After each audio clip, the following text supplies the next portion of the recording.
Welcome to a new daily top Askreddit video. Today's topic: what do you genuinely not understand? How so many fucking terrible commercials make it to TV? When I see a dumb commercial, my thought is always the same. A group of grown-ass people sat around a table somewhere and discussed how they want to promote their brand. They came up with an entire marketing strategy, probably had a vote about it, and sent approval on to the marketing department / company for production. That marketing department created, scripted, filmed, and produced that piece of shit commercial.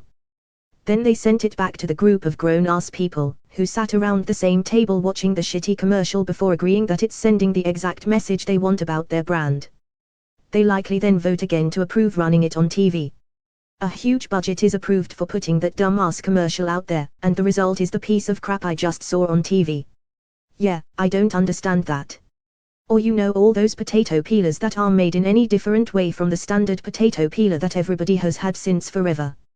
How many engineers spent time designing that and making prototypes that went to QA and had a design review? Standard and certification for food-grade materials were poured over. Collections of mandatory documentation about production and materials were carefully collected and stored. A committee approved it, and it went to production engineers who was tasked to do the tooling, which probably resulted in design changes that went back and got more QA and final go-ahead. Samples were sent out to convention and consumer goods fairs. Salespeople stood in a booth and offered representatives from large retail chains quotes for 100 Kelvin units over 12 months' time. Deals were struck, contracts signed. Money were put in escrow accounts. Designers made packaging and created logotypes and sent brand names to be stamped in the production facility. Instruction and labels were translated to the local language by technical writers. Logistic people pored over shipping and made sure it had all the correct numbers and barcodes. Retail worked printed labels and stacked the shelves.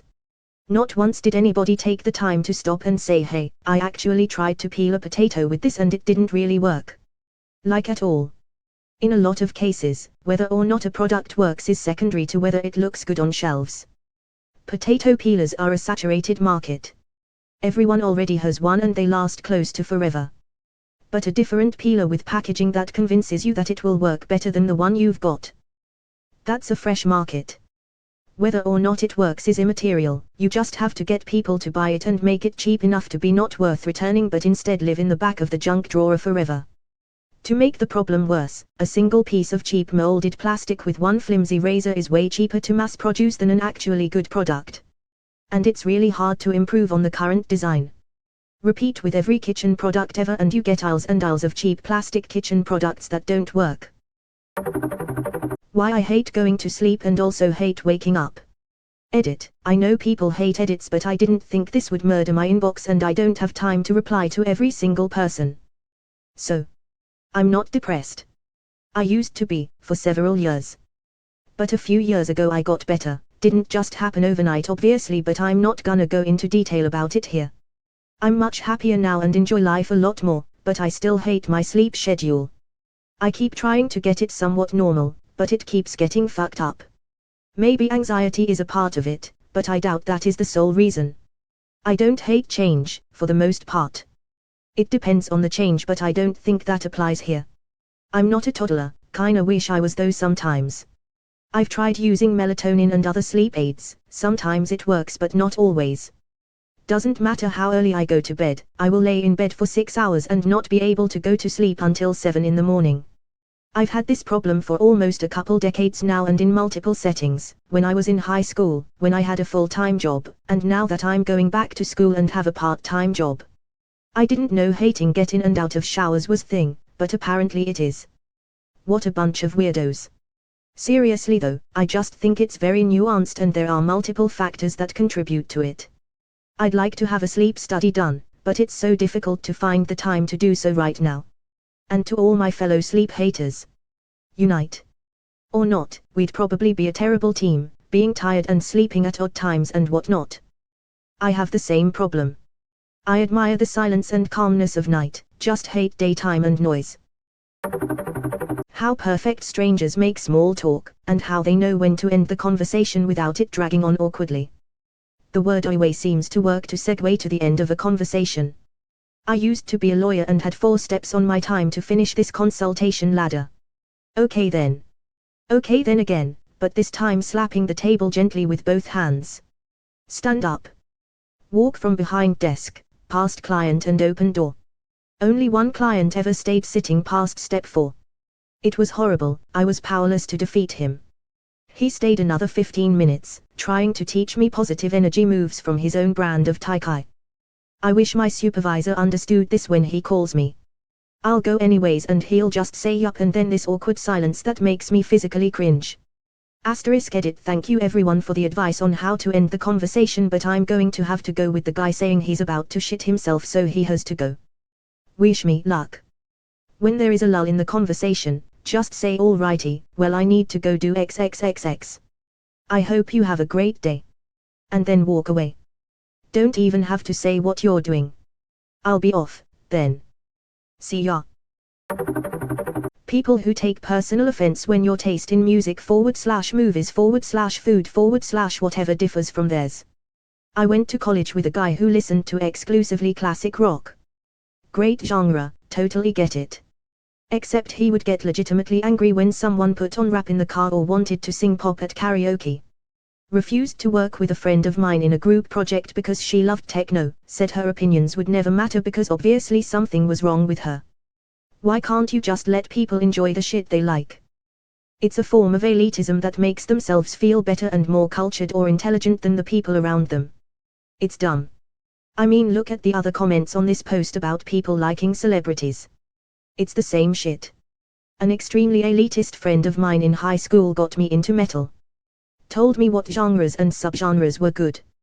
Being a young dude, in high school with limited friends, I quickly picked up on being an elitist twat. Listening to my superior music at full volume, playing it out loud on the bus, etc. And then I listened to one of the genres he said not to.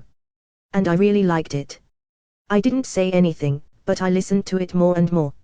Eventually I saw a Reddit post and a guy was calling out an elitist metalhead, and saying you like what you like. Music is great, it's so varied and so wonderful. It doesn't matter if you like some obscure black metal and One Direction, still relevant at the time, all that matters is that you listen to what you enjoy.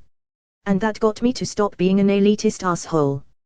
I now have musical taste ranging from everything from old country, to rap, to hardstyle, to death metal.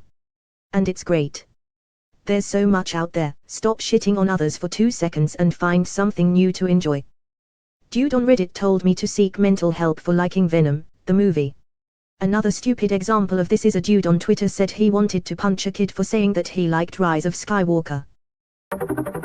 Sometimes when I'm just sitting there, I become hyper aware of my senses and then the whole concept of existence just confuses the fuck out of me. Edit, look mom, no hands. Or when you're brushing your teeth or washing your face and you stare at yourself in the mirror too long and you're just like, whoa, this is me. But I'm actually me and I see me. And you go into a mini existential crisis about you being you and then you forget it happened. It's like when you're reading a word over and over and it starts losing all meaning.